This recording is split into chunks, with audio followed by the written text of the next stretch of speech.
Economics का हम लोग जो चैप्टर डिस्कस कर रहे थे जिसका नाम है उपभोक्ता संतुलन, इसी चैप्टर का आज आपका ऑफलाइन टेस्ट हुआ है। तो जो लोग ऑफलाइन टेस्ट दिए हैं वो लोग अपना आंसर मैच कर सकते हैं यहाँ से, और जो लोग ऑफलाइन टेस्ट नहीं दिए हैं किसी रीजन से तो वो अभी ऑनलाइन हमसे जुड़ के टेस्ट दे सकते हैं। तो आइए स्टार्ट करते हैं हम लोग टेस्ट। फर्स्ट क्वेश्चन देखिए क्या पूछा है। सीमांत तुष्टि गुण हराश्य नियम की विस्तृत व्याख्या किसके द्वारा की गई?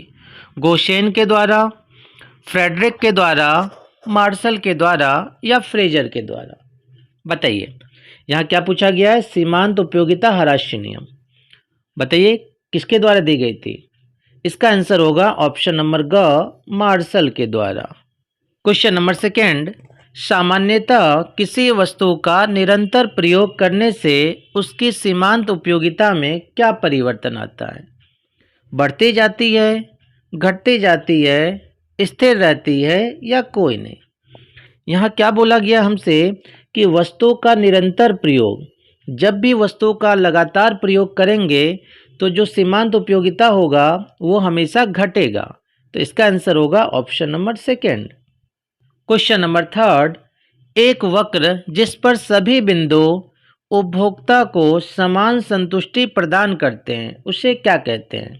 अंधिमान वक्र, मांग वक्र, कीमत रेखा या उत्पादन रेखा?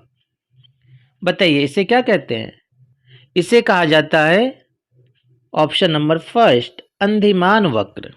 क्वेश्चन नंबर फोर, कुल उपयोगिता वक्र सदैव ऊपर उठता हुआ होता है, सदैव नीचे गिरता हुआ होता है, प्रारंभ में ऊपर है फिर नीचे गिरता है, की रचना नहीं की जा सकती? तो क्या पूछा गया हमसे? कुल उपयोगिता वक्र।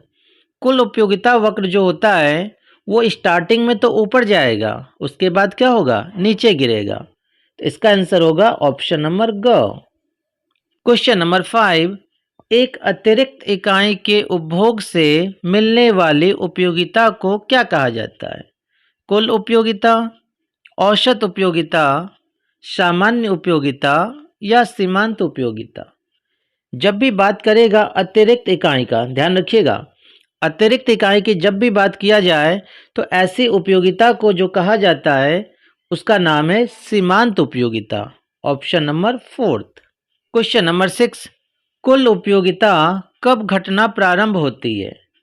सीमांत उपयोगिता के धनात्मक होने पर, सीमांत उपयोगिता के ऋणात्मक होने पर, सीमांत उपयोगिता के शून्य होने पर या संतुष्टि के बिंदु पर? सबसे पहले तो आपको ये ध्यान रखना होगा कि कुल उपयोगिता जो होता है वो प्रारंभ में ऊपर उठता है, अभी हम बताए थे, और नीचे कब गिरता है? जब सीमांत उपयोगिता हमारी ऋणात्मक हो जाए। यही इस क्वेश्चन में पूछा गया है कि कुल उपयोगिता कब घटेगा। तो ये घटता कब है बताइए? जब सीमांत उपयोगिता ऋणात्मक होता है। Option number second. Question number 7, जब कुल उपयोगिता वक्र गिरता है तो सीमांत उपयोगिता वक्र का ढाल होता है धनात्मक, ऋणात्मक, समान दर से बढ़ता है या कोई नहीं? तो क्या आंसर होगा बताइए? ऑप्शन नंबर सेकेंड होगा, ऋणात्मक। क्वेश्चन नंबर 8, सीमांत उपयोगिता हराश्य नियम उपयोगिता के भाव को मानता है गणनावाचक, क्रमवाचक, दोनों या दोनों में से कोई नहीं? बताइए कौन सा ऑप्शन होगा? इसका जो आंसर होगा ऑप्शन नंबर फर्स्ट हो जाएगा, गणनावाचक। क्वेश्चन नंबर 9, तटस्थता वक्रों का प्रयोग सर्वप्रथम 1881 में किसके द्वारा किया गया था? पेरेटो के द्वारा, हिक्स के द्वारा, एजवर्थ के द्वारा या एलन के द्वारा? बताइए कौन सा आंसर होगा? ऑप्शन नंबर ग हो जाएगा, एजवर्थ के द्वारा।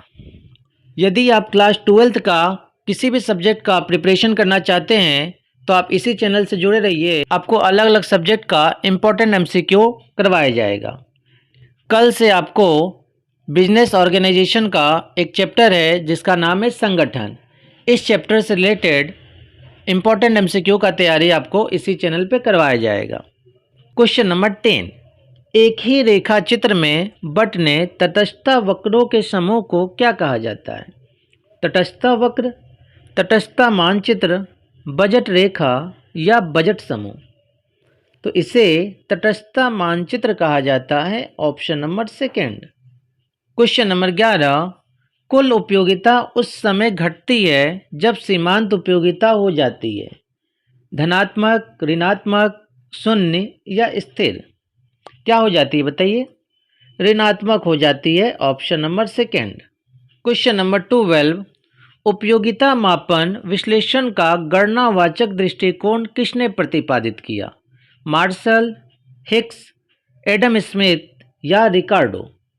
बताइए कौन सा हो जाएगा?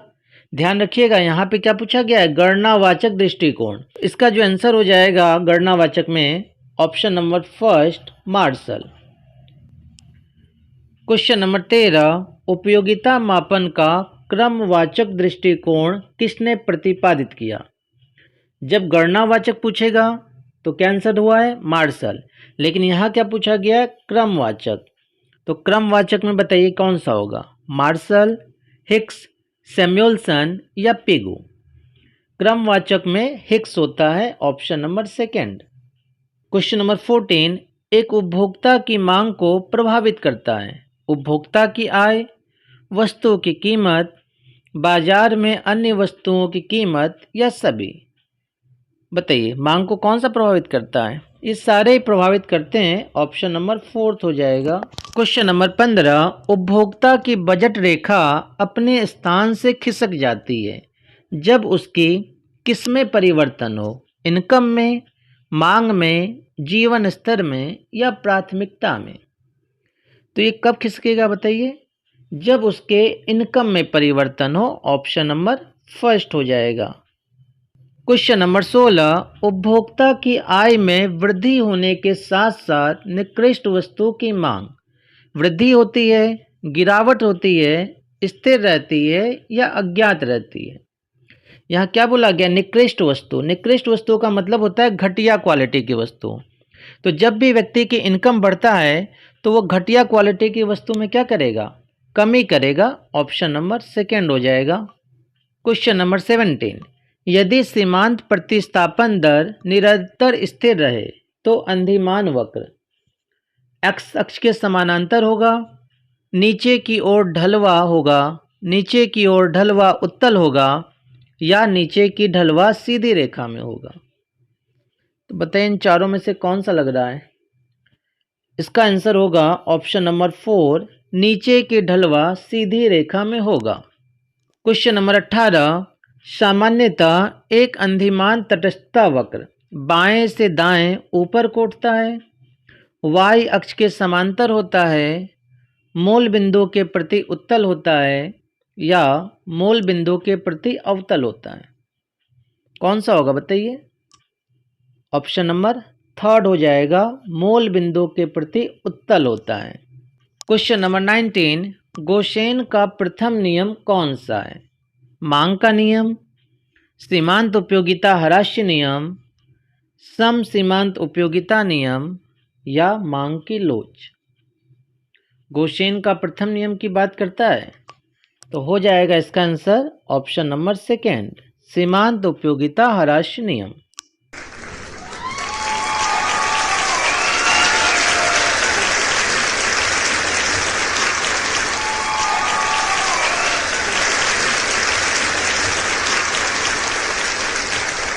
क्वेश्चन नंबर 20, सीमांत उपभोग प्रवृत्ति का सूत्र है delta C by delta Y, C by Y by C या delta Y by delta C? सीमांत उपभोग प्रवृत्ति का जो सूत्र है वो हो जाएगा delta C by delta Y. Option number first.